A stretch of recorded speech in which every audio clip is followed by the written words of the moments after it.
டே 91க்கான அட்டகாசமான முதல் promo release பண்ணியிருக்காங்க. அதாவது என்னன்னா, இவருக்கு பதில் இவர் இருந்திருந்தா எப்படி இருந்திருக்கும் பிக் பாஸ் வீடு அப்படிங்கிற ஒரு சின்ன கற்பனை.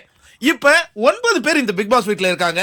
சே, இவங்க எதுக்கியா இருக்காங்க, இவங்களுக்கு பதில் இவங்க இருந்திருந்தா அட்டகாசமா இருந்திருக்குமே, அமர்க்கலமா இருந்திருக்குமே. இப்ப எக்ஸாம்பிளுக்கு இந்த பவித்ராவுக்கு பதில் தர்ஷிகா இருந்திருந்தா எப்படி இருந்திருக்கும். இந்த மாதிரி ஒவ்வொரு ஹவுஸ்மேட்ஸும் ஒவ்வொருத்தவங்களை பத்தி சொல்லணும். பவித்ரா வராங்க, இவங்க பவித்ரா தானே. முத்துக்குமரனுக்கு பதில் ரவீந்திரன் ஃபேட்மேன் இருந்திருந்தா எப்படி இருந்திருக்கும் அப்படிங்கிறத அவங்க சொல்லலை.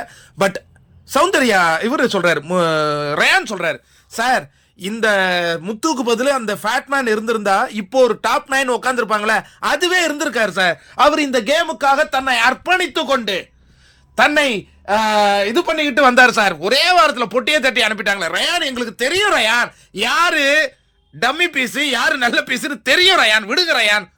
நீங்க இந்த மாதிரி பேசின்னு இருந்தீங்கன்னா நீங்க வெற்றியாளர் ஆயிடலாம், விடுங்க. அதுக்கு அடுத்ததாக சௌந்தர்யா வராங்க. சார் இந்த முத்துவுக்கு பதில் அந்த ஆனந்தியே இருந்திருக்கலாம் சார். ஏமா அப்படி சொல்ற சார்? இவர் ஒரே மண்டையை கழுவுறார் சார் எல்லாருக்கும். இவரு மண்டையை கழுவுறாருன்னா அந்த பொண்ணும் அதான் செஞ்சது சவுண்டு. நாங்க பாக்குற எங்களுக்கு தெரியும் சவுண்டு, அதனால தானே அனுப்பிச்சு விட்டோம். சரி சார், அப்பனா இந்த விஷாலுக்கு பதில் இந்த ஜெஃப்ரி இருந்திருக்கலாம் சார். ஏமா இந்த விஷால் ஒரே சேஃப் கேம் சார், ஜெஃப்ரி அப்படி இல்லை. சரி, உடனே ரயான் மீண்டும் வரார். சார் அந்த முத்துவுக்கு பதில் ஆனந்தியாவது இருந்திருக்கலாம். நான் பேசுறேன் சார் அதை பத்தி. சரி சொல்லுப்பா. இவர் எது பேசுறாலும் தனக்கு சுயநலமா பேசுவார் சார், ஆனா அந்த பொண்ணு அப்படி கிடையாது சார் அப்படிங்கிற மாதிரி ரயான் மீண்டும் ஒரு விளக்கத்தை கொடுக்குறாரு. அதற்கு பிறகு விஷால் வராருங்க.